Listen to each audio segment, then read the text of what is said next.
Sejam muito bem-vindos à nossa premonição. A gente vai falar agora sobre hanseníase, que é um tema super importante para a nossa preparação para a prova do Revalida. Olha só aqui, né, nossa estatística das questões de dermatologia que caíram nos últimos anos na prova do Revalida. Em primeiro lugar, a gente tem hanseníase aí, né, junto com câncer de pele, totalizando 21% cada uma das questões. Então é super importante que a gente conheça, né, a hanseníase aqui, e aí pode cair desde diagnóstico, apresentação clínica, epidemiologia, até tratamento de hanseníase. Então a gente vai passar a nossa aula por todo o conhecimento da hanseníase, responder questão também de provas anteriores aqui do Revalida que já caíram, para que a gente tenha um conhecimento mais sólido, mais robusto possível, para que a gente não seja pego ali de calça curtas, né, na hora da nossa prova, tá bom? Então, começando aqui a nossa discussão sobre hanseníase, a gente sabe que a hanseníase é uma doença infecto-contagiosa. O que é isso? É uma doença infecciosa, né, causada por um agente infeccioso, que a gente já vai falar que é um agente infeccioso, e ela é contagiosa porque ela é transmitida de um indivíduo para o outro, tá? E a gente vai ver como é que se dá essa transmissão aí da hanseníase. E ela é uma doença crônica porque ela tem um longo período de incubação, então ela demora a se manifestar. O que é período de incubação? É o tempo desde o momento da infecção até surgirem os primeiros sinais e sintomas. Esse período de incubação da hanseníase ele é variável, mas ele dura aí em torno de 3 a 5 anos. E essa é uma doença que acomete a pele e o sistema nervoso periférico. Por isso que a gente diz que a hanseníase é uma doença dermatoneurológica. Ela causa doença na pele e também no sistema nervoso periférico. Eu já vou trazer alguns conceitos importantes aqui de vigilância epidemiológica, porque muitas das questões de hanseníase, elas aparecem, elas surgem no bloco lá de medicina preventiva. Então é importante que a gente tenha esses conceitos aqui de vigilância epidemiológica.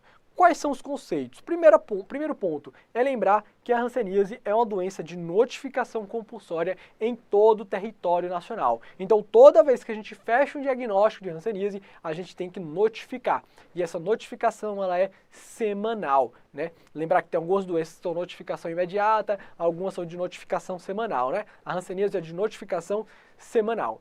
E ela é uma doença também de investigação obrigatória.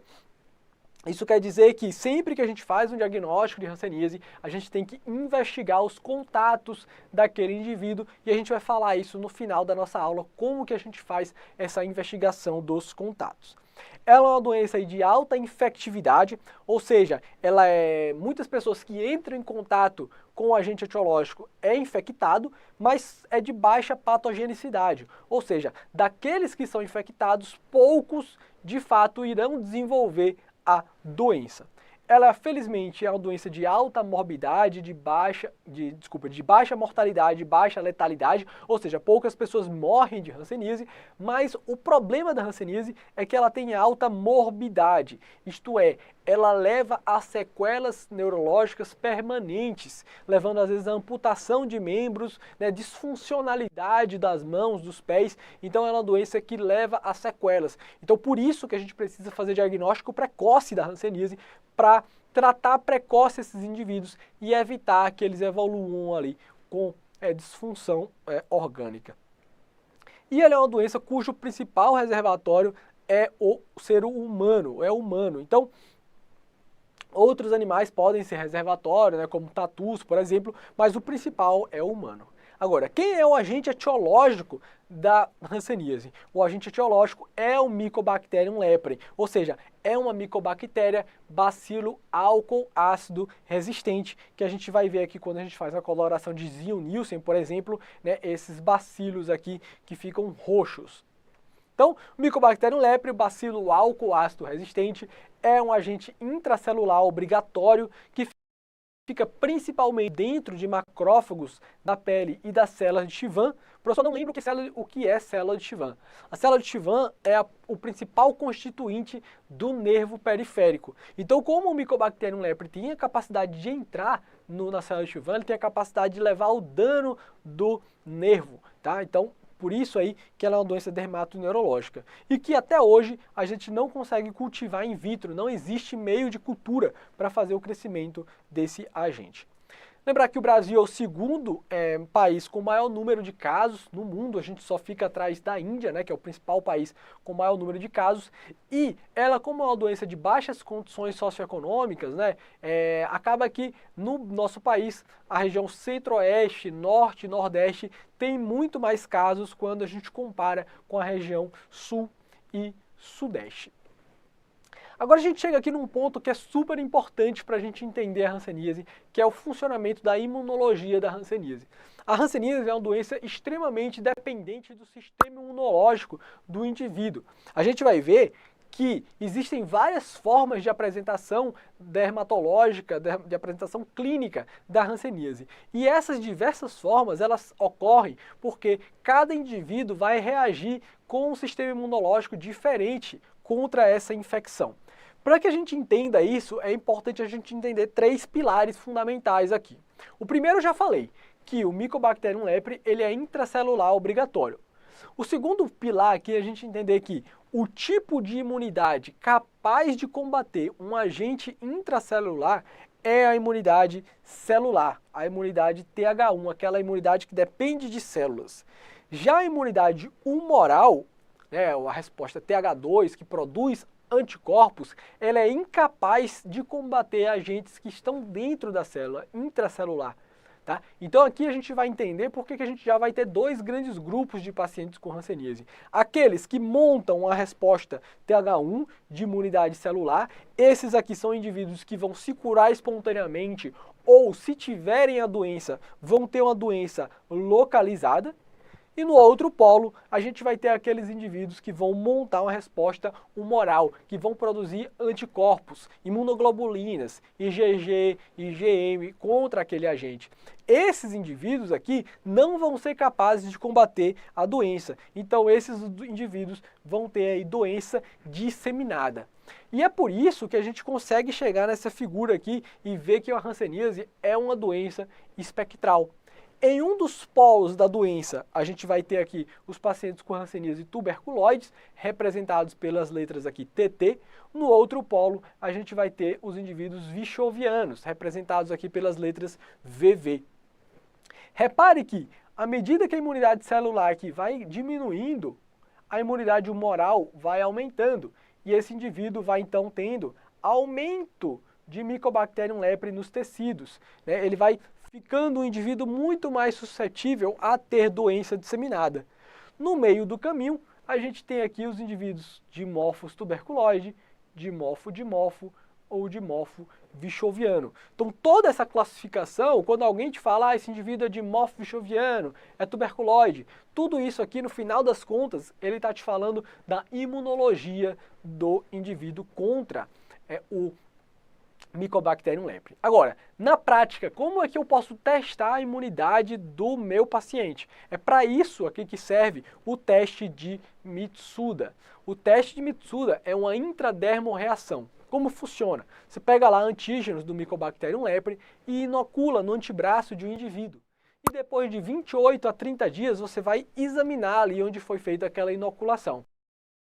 Se houver eritema e induração maior ou igual a 5 milímetros, o teste Mitsuda é positivo. Isso quer dizer que o indivíduo ele tem uma boa imunidade celular contra o Mycobacterium leprae. Se tiver menos do que 5 milímetros, é negativo. O indivíduo não tem imunidade celular contra o Mycobacterium leprae.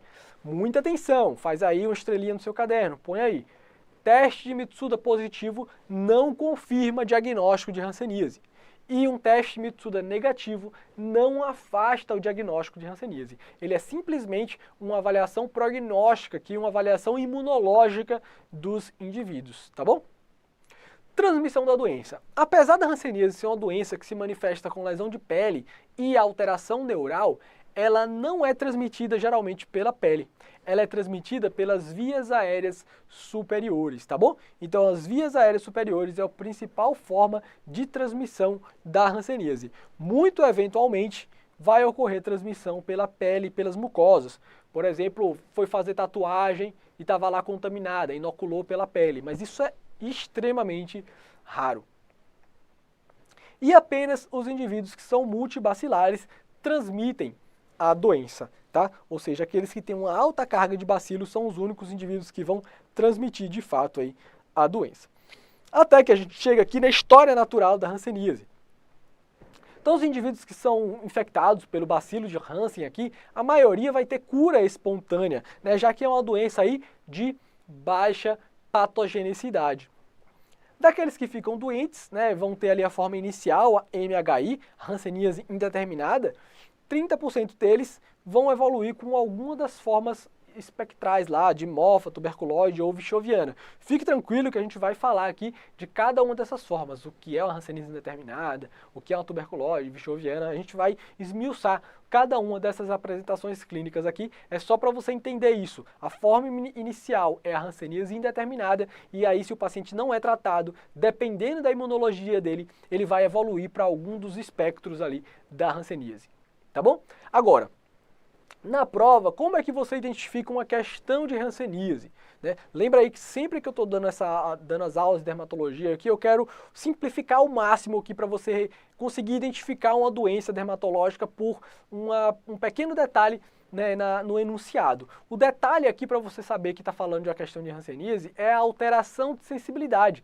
Então, se o examinador descreveu para você uma questão que tem um paciente que tem lá uma mancha de pele e ele não sente naquela lesão, ele tem uma alteração de sensibilidade, aquela questão é de hanseníase e acabou, é ponto final. Tá? Então toda questão sua que aparecer lesão de pele com alteração de sensibilidade vai ser uma questão de hanseníase. Agora, existe uma ordem na perda da sensibilidade desse paciente. Primeiro, ele perde a sensibilidade ao calor, ele não consegue diferenciar o que é quente e o que é frio. Às vezes o examinador vai te falar que ele teve ali uma queimadura e ele não sentiu que se queimou, por exemplo.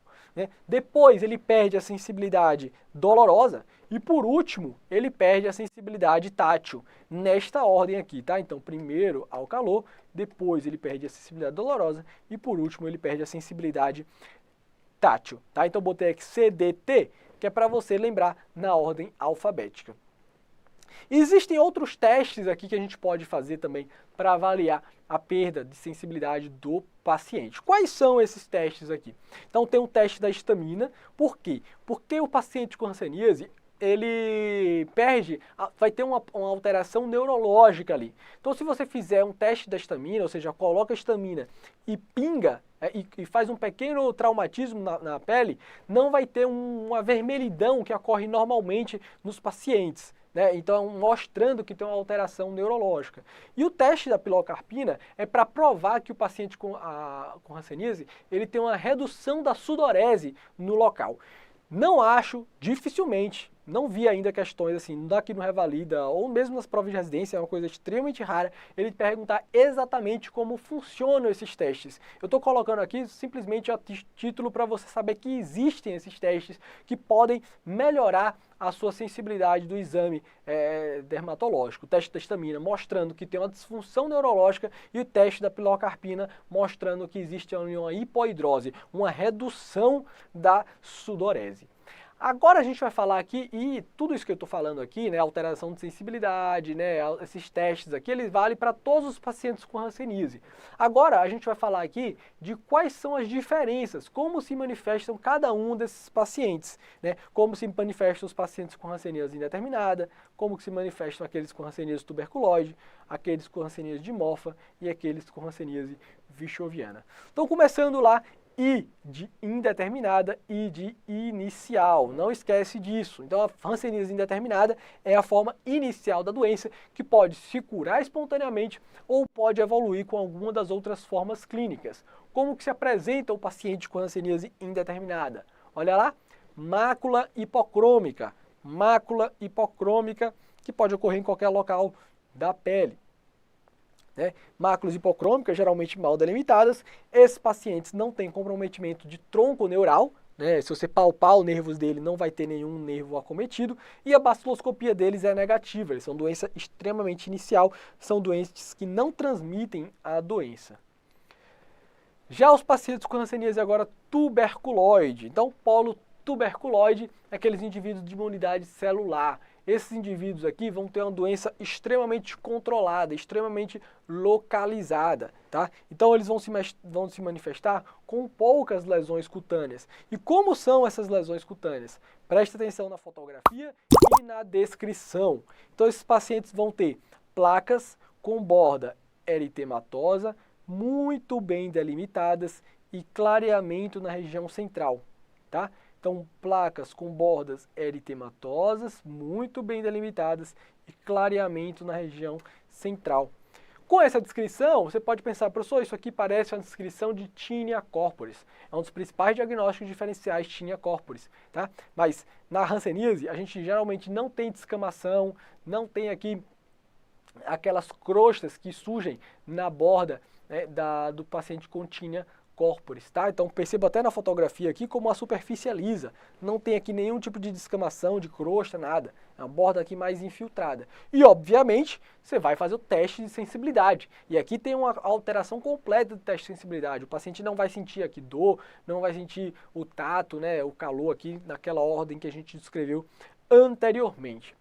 Esses pacientes também, muito comumente, vão ter alteração de tronco neural. Então, se você palpar aqui o nervo ulnar, o nervo radial dessa paciente, você pode ver um espessamento neural e dor neural. Esses pacientes fazem comprometimento neural bastante grave, né, bastante precoce ali e de forma assimétrica, tá? Então, hanseníase tuberculoide, polo TH1, doença geralmente localizada, teste Mitsuda, né? Obviamente positivo, porque a gente viu que o teste Mitsuda ele vê se o paciente tem um polo TH1 exuberante, e aqui tem, né? Baciloscopia desse indivíduo é negativo, e se a gente fizer a biópsia de pele, a gente vai ter formação de granulomas. Já o hanseníase vichoviana é o outro polo do espectro. Então tudo que a gente aprendeu de hanseníase tuberculoide é só virar o contrário aqui, né? Aqui o paciente vai ter múltiplas lesões, vai ter o corpo praticamente todo infiltrado, né? Aqui o indivíduo, ele não vai ter aqui um acometimento de um tronco neural, ele vai ter acometimento de praticamente todos os troncos neurais aqui, um acometimento simétrico, né, difuso do tronco neural. A gente vai ter aqui infiltração de pavilhão auricular, isso é muito típico. A gente vai ter madarose, que é a perda das sobrancelhas, né? A gente vai ter nódulos disseminados, né, pelo corpo do indivíduo, né? Inclusive pode ter infiltração de órgãos internos, infiltração de baço, infiltração de fígado, infiltração de testículo, né? Então, um quadro aqui muito mais exuberante, né? Então, polo TH2, uma doença já bastante disseminada, teste Mitsuda negativo, baciloscopia fortemente positiva. Do ponto de vista epidemiológico, esse indivíduo aqui que a gente tem que achar, fazer diagnóstico, porque esse indivíduo aqui está disseminando bacilo, ele está transmitindo aí para a população inteira. Esse é o indivíduo que transmite a doença, a gente precisa fazer diagnóstico precoce dele para interromper o ciclo epidemiológico aí da hanseníase. E na biópsia a gente não vai ter granulomas bem formados, a gente vai ter uma baciloscopia na biópsia de pele fortemente positiva. Já aqueles indivíduos no meio do caminho, que são os pacientes com hanseníase dimorfa, o que é que você precisa saber sobre a hanseníase dimorfa? Que é uma forma instável da doença, ele pode migrar de polo dependendo do sistema imunológico e que eles são os principais causadores de reação hansênica, né? A gente vai falar das reações hansênicas e do ponto de vista semiológico, dermatológico, a lesão desse paciente é caracterizada aí como lesão em queijo suíço. O que é lesão em queijo suíço ou lesão foveolar? Né? A gente vai ter ali a borda interna muito bem delimitada e a borda externa aí mal delimitada.